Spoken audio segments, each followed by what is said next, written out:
Swayam Prabha. Digital India. Educated India.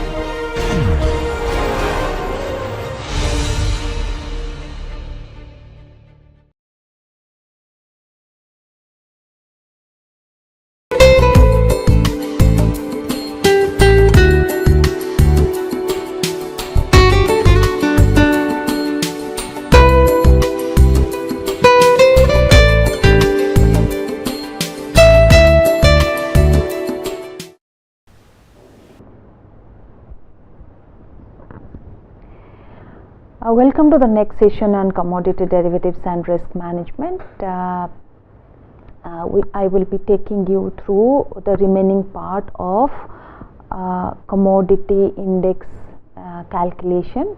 If you recall, we had discussed in the last session how commodity indices have futures contracts are underlying, and because they have futures contracts as underlying, we need to do some adjustment when a particular contract comes to an expiry, and that particular adjustment mechanism is known as rollover mechanism. Now let's go to let's take a numerical example to understand how rollover mechanism will be effected. And also I would like to pose a question at this point of time to all of you. Is can a index be calculated without a rollover mechanism? If so, how? Of course, we will discuss this aspect today, but just I want all of you to give a thought that whether index can be calculated without a rollover. Already I have given the answer that it can be calculated, but just think it over how it can be calculated without rolling over when the underlying constituents are futures contract which necessarily come to an end at some point of time, that is on the expiry date. Now let's go to our last session. We were discussing this particular example. Let's say you have one index which have which has let's say this particular table shows the price of underlying commodity and commodity futures. So this commodity futures contract is part of the index, and this commodity futures contract is going to be expiring on 24th January 2001, let's say. So this contract is going to expire on 24th January 2001. So and the index rollover mechanism says that the rollover period for this contract will start from 20th of the month and it will go up to 23rd of the month at a rate of 20%. Now how then this will be calculated? So let's focus on the detail which is given. So on 19th January 2001, nearby price, that is your column B, whichever is given in column B, nearby price, that is M1 price is 1200 and M2 price is 1235. So on that day, if this particular underlying commodity will be on this day, if we have to consider the price of this commodity futures contract, which price should we be taking, 1200 or 1235? Okay, similarly on the 20th January, whether we should consider 1205 or 1249, 21st 1298 or 1212.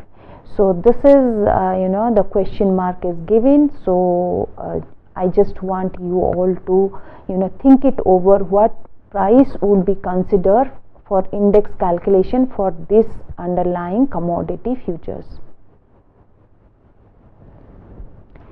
Now let's go to the answer. So this is the answer. On 19th January 2001, we will be considering only the nearby price, that is 1200. We will be going into the calculation of the index. And on 20th, we will not only be considering nearby price, that is 1205, we will also be considering the next nearby price of 1249. So how do we calculate? What price will be considered?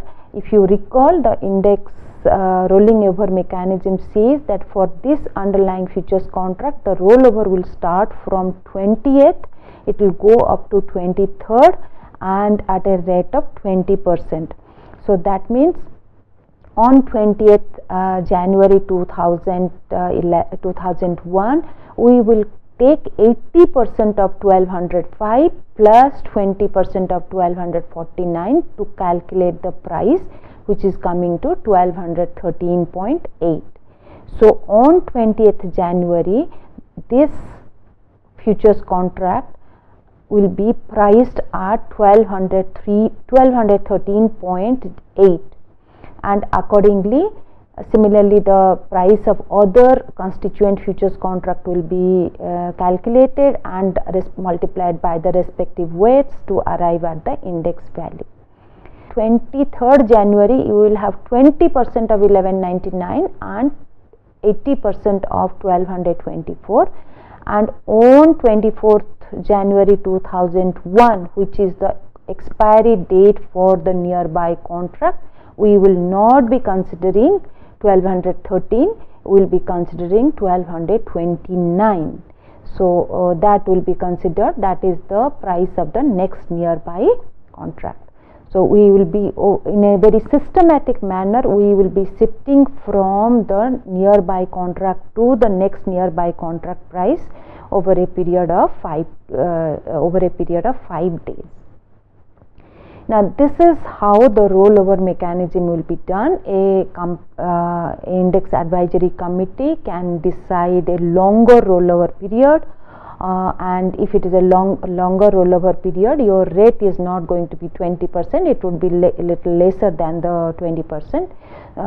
But only thing which I want all of you to understand at this point of time is that the on the contract expiry date, the price will not be, M1 will not be considered, the contract will be shifting to the next nearby contract.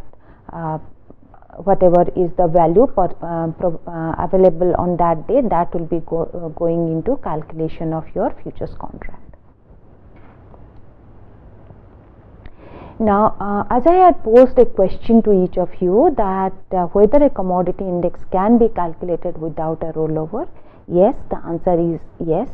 And how do we go about calculating the commodity index without a rollover? Let's take a numerical example. An index consists of 4 commodity futures commodity contracts on gold, silver, crude oil and nickel, with let's say 30%, 20%, 25% and 25% weightage respectively. So you have for this kind of a methodology, we will be considering all futures prices available for a commodity contract at a given point of time. Let's say on a given day, you have 3 contracts available for gold, 2 contracts available for silver, you have 4 contracts available for crude oil and 4 contracts available for nickel. So when we are considering the index not using a rollover method, so we will be considering the prices of all these futures contracts. So what would be the gold price which will go into the calculation of the commodity index? So it is going to be the average of 18,450 plus 18,658. So this is going to be the average of 18,450 plus 18,658 plus 18,743. So average of these 3 contracts is going to be the price for the gold. Similarly, silver prices will be averaged over M1 and M2. Crude oil prices will be averaged over M1, M2, M3, M4. Similarly, nickel price is going to be averaged over M1, M2, M3, M4. Now let's go to the, so this particular slide shows the average price of gold, which is coming to 18,617. You have a silver which is coming to 32,787, and you have crude oil coming to 4,679.5 rupees, and nickel is also 964 by the respective weights given by the index advisory committee. So let's go to the slide. So you have 18,617 multiplied by 30%, which weight. Similarly, 32,787 is multiplied by 20%, and if you see the price which is going to be calculated the price which is going to be calculated, price which is going to be used for gold is going to be 5,585.1, and sum total of all these four prices is going to give you the index value at this point of time. On that day, the index value is going to be 13,553.5, and this methodology does not require any rollover mechanism. At this context, I would like to discuss a little bit on a concept called a roll yield. Of course, this concept does not have much of a relevance when we are calculating or reporting an index which does not require rollover. But this concept is very important when an index is calculated based on the rollover mechanism. So now let's define what do we mean by roll yield. Roll yield is the cost of shifting between two futures contracts. Now let's take an example. What is the cost of shifting between two futures contracts? Let's say a trader who has taken a long futures contract on the nearby futures contract, that is your M1. So a trader has taken long futures contract on M1, but he does not want to close his position by the expiry of the month. He would like to keep his option position for the next month. However, this contract M1 contract is going to expire at some point of time. So what he will do, how can he roll over his open position? He will be squaring up his open position before the contract expiry or before the contract expiry, expiry of the M1 contract, and simultaneously he will take a long futures contract on M2. Let me repeat, a trader who has taken a long futures position on M1, let's say 20 days before the M1 comes to a maturity, and he does not want to square up its position. He wants to have a long futures position even beyond this 20th date. So but he cannot do so.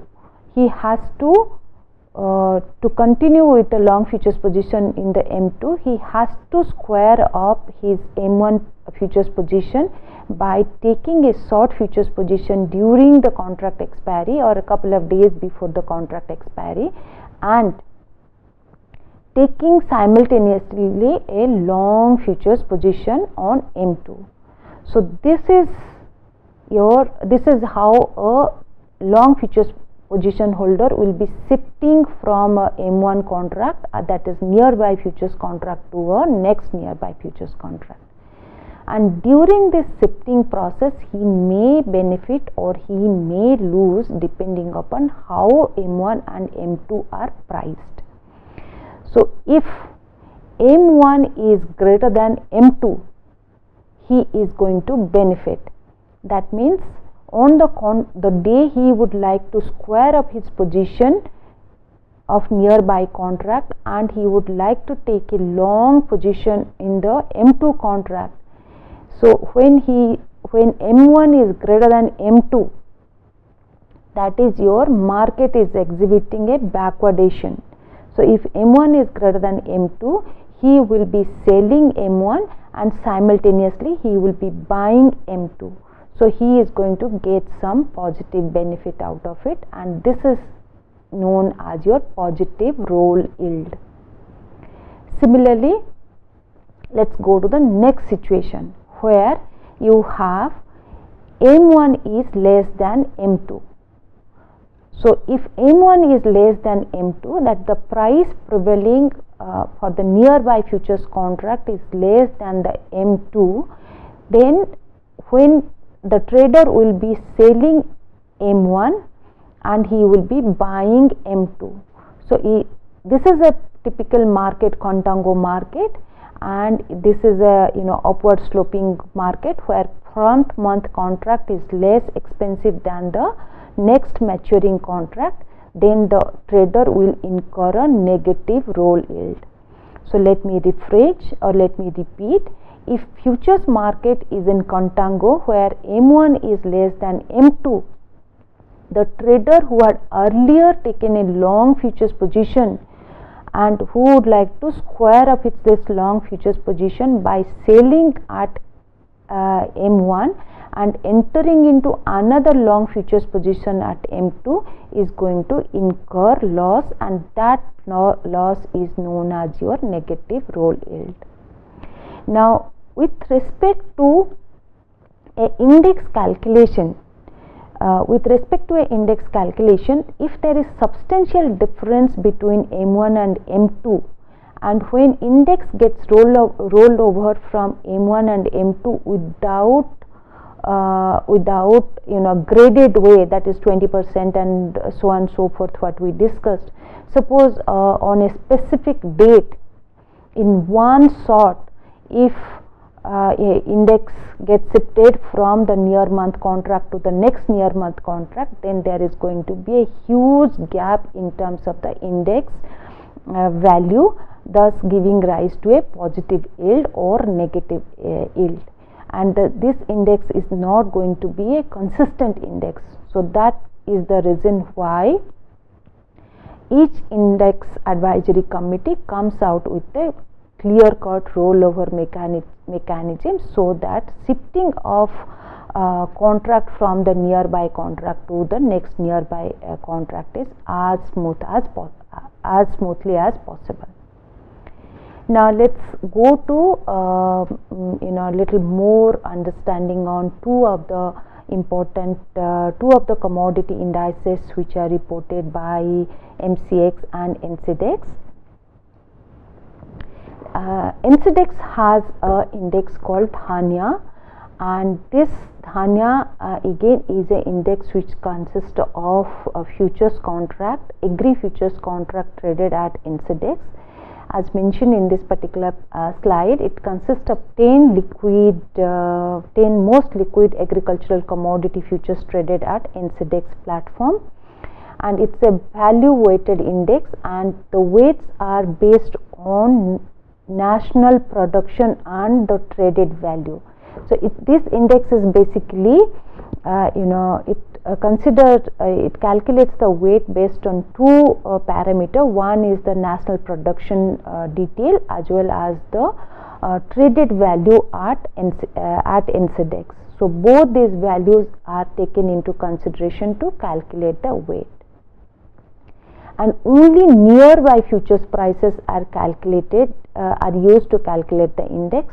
Hence this index requires to be rolled over based on some specific mechanism, and how this index rollover mechanism and all the complete detail about this NCDEX Dhanya is available at this link which you can see, and if you click on this particular link, this link will take you to the NCDEX Dhanya NCDEX website where more details about Dhanya is available. You can spend some time understanding how Dhanya is calculated. And continuing with our discussion, Dhanya components and weights are rebalanced every 3 months. So which commodity futures contract are to be a part of the dhanya and what would be their respective weights, that gets decided in every 3 months by a index advisory committee. Now let's go to the latest information which I have collected from the NCDEX Dhanya website, and this particular table, as I mentioned, is directly I have taken from NCDEX website. So if you see, this has got the 10 commodity futures contracts starting from barley to turmeric, and respective weightage has already been, this weightage has been given by the index advisory committee, and on a given day the dhanya will take the value of the barley futures price into 1%, chana futures price into 13%, and of course depending upon the rollover mechanism, the future price will be combination of only it will be either only M1 or M2 or combination of M1 and M2, as we discussed couple of minutes back. So if you can see, you have sugar has the highest weightage as of today on this, as on this date, the sugar has the 25% weightage in the dhanya index. Now let's go to understanding the next index, which is MCX Comdex. MCX Comdex is calculated and reported by Multi Commodity Exchange, and this is one index which does not consider index rollover mechanism. It considers all futures price available for a given commodity futures contract to calculate the index.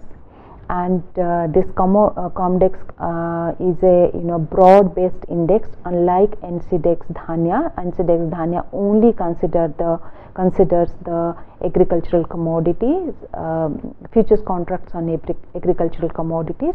MCX Comdex consists of agricultural products, energy and metal. And how the weights are arrived at? The weights are arrived at the physical market size and the liquidity on the exchange. So both these parameters are taken into consideration to identify weights to be associated with a specific commodity futures, and the balancing is normally done annually, and unless some specific situation arises, the rebalancing is done annually. While the rebalancing from NCDEX Dhanya is done every 3 months, this is rebalancing is done annually.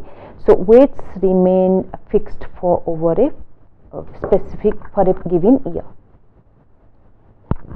Now let's go to the constituents of MCDEX Comdex. If you can see, MCDEX Comdex has metal, it has energy, and it has a agri futures contract, and different commodity futures have different weights, with crude oil having maximum weight of 32.73%, followed by gold, which is 16.17%. And besides this MCX Comdex, besides the MCX Comdex, the Multi Commodity Exchange also publishes MCX Metal Index, MCX Energy Index, and MCX Agri Index. Of course, in the MCX Metal Index, you will not have the the same weight. Obviously, it will have a higher weight in terms of that sum total of weights of gold, silver, copper, aluminum, nickel, zinc, lead will be adding up to 100%. Accordingly, the 16.67% can be upgraded to arrive at the respective weight for gold, so on and so forth. Now, though we discussed how this commodity future indices or indexes gets calculated, What is the use of commodity futures index? Recall we started in the last session, we discussed about equity indices, and equity indices not only tells us what is the activity of underlying equity market, whether equity market is performing well or going up or going down. Equity indices are also equity index values are also used to have futures on equity indices, and lot of mutual fund mutual fund houses take position on equity futures, this index futures, to mitigate risk associated with the underlying mutual fund equity investments. Now the next question is, what is the use of this commodity futures index? Remember, in couple of initial session, I think first, second or third session, we discussed how commodities are emerging as a new asset class, and investors are interested to hold commodities as part of their portfolio. So and we also discussed that commodity futures, physical holding of commodity is quite cumbersome and it is not possible. Normally investors invest in commodity futures if they would like to take benefit from the portfolio diversification. So another twist to the whole thing comes here, that if investors are interested in investing in commodity futures come to an expiry also very quickly. I mean, suppose I am interested to hold gold, or I am interested to hold let's say sugar. Sugar is at this point of time we are experiencing a price increase in sugar, and going by whatever being discussed in media and news reports, sugar price is going to go up substantially in near future. If I would like to get benefit from this increased price, if I would be interested in entering into sugar futures contract, so if I enter into M1 contract, so this contract comes to an end, so I have to roll over from M1 to M2, so on and so forth. So I have to I may incur a negative roll yield and all. So all these factors has to be taken into consideration when I am if a trader is interested to invest in commodity futures. Now individual commodity futures. Now what different commodity exchanges are doing is that they are now offering futures contract on a commodity index. So you don't need to take futures position in sugar, let's say almond and jeera and all many different commodities. You can at one go take a exposure in a set of commodity futures. So how does the futures contract on a commodity index look like?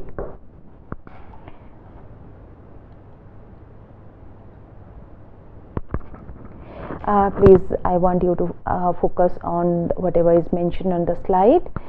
This is, please see the contract specification of S&P GSI Commodity Index Future Contract Specification. Please remember, S&P Goldman Sachs Commodity Index is an index constituting futures contract. Now this particular S&P GSI Commodity Index future is a future contract on this index. Please make this part this aspect very clear.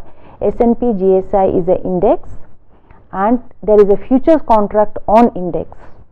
So it's like a futures contract at Sensex or Nifty. However, Sensex and Nifty constitutes the underlying shares, but S&P GSI Commodity Index itself is consists of futures contract on underlying. Now let's spend some time on this contract specification. as the website from where, that is the CME Chicago Mercantile CME website, I have downloaded this contract specification. If you could see what is the contract unit, the contract unit is the 250 times S&P 250 times the S&P GSI index. So what is the underlying value? Underlying value is the S&P GSI index value. So that is the underlying unit. And you have futures contract on S&P GSI, and you have contracts available for near month, far month, and near month, mid month, and far month contract, that is M1, M2, M3. So let me summarize what I discussed with respect to S&P GSI futures contract.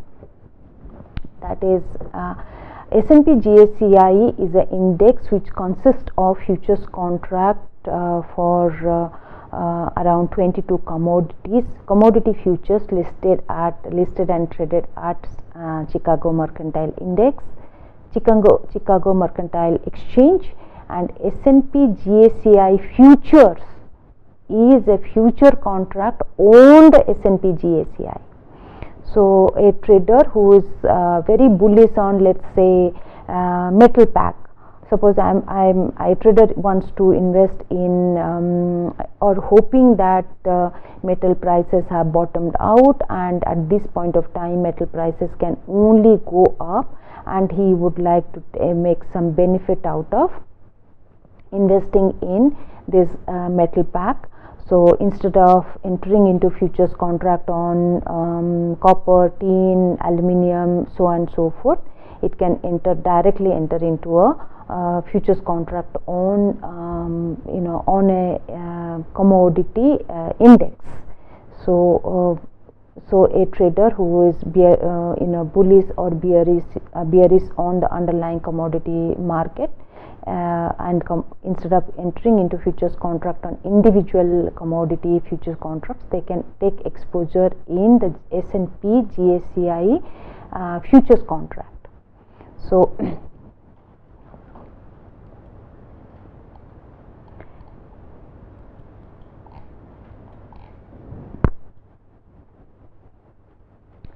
just give me a minute, this got frozen.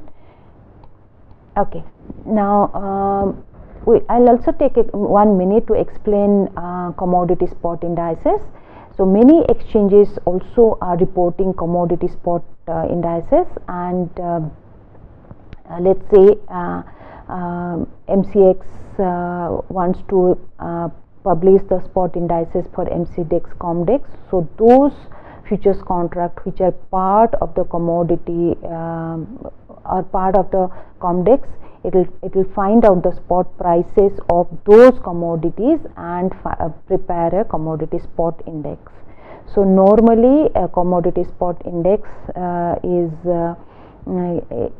if exchanges are preparing and reporting a commodity spot index, they normally use those commodity spot prices with respect to a commodity futures contract. So let me read out. Many commodity exchanges also calculate and publish commodity indices. So normally spot prices of those commodities which are part of a commodity future index are considered for index calculation. And for a spot index calculation, they don't use any rollover mechanism or anything per se, because it is calculated based on the spot price prevailing for those commodity at that point of time. Only thing which index advisory committee needs to look into is that which spot price it has to consider. That means a commodity is traded in the spot market for a commodity can be any place. Let's say if I was mentioning sugar can be, sugar prices can be taken from any market. So which price has to be taken into consideration for calculation of commodity spot index for sugar. Commodity spot index consisting sugar as a constituent entity. So normally exchanges consider the price prevailing at the basis center. If you recall, in a commodity contract specification, commodity futures contract specification, we did mention about a basis center. So the price prevailing at the basis center is considered as the spot price, and also at the basis center, the location, the commodity price can vary depending upon the quality specification. So for a sugar, there could be very maybe per quintal there could be a price difference of 1 to 2 rupees a kg, depending upon the good or bad quality of sugar which is being sold in the spot market. So which price should be taken into consideration? Again, the Index Advisory Committee normally considers the price of price of that commodity which has the similar quality specification as specified in the contract specification. So normally fair average quality price is considered for calculation of spot prices, and these spot prices are considered for calculation of spot indices. So this brings an end to our discussion on commodity indices. So key questions by end of these two sessions, this session and the previous session, you should be able to answer questions pertaining to how commodity future indices are calculated, how commodity indices are rolled over, what is a roll yield, is rolling over mandatory for all indices, and how commodity spot indices are calculated. So thank you all of you. Looking forward to interacting with you all in the next session. I hope this last two sessions has been useful for you in terms of understanding how commodity indices are calculated and reported. Thank you all of you.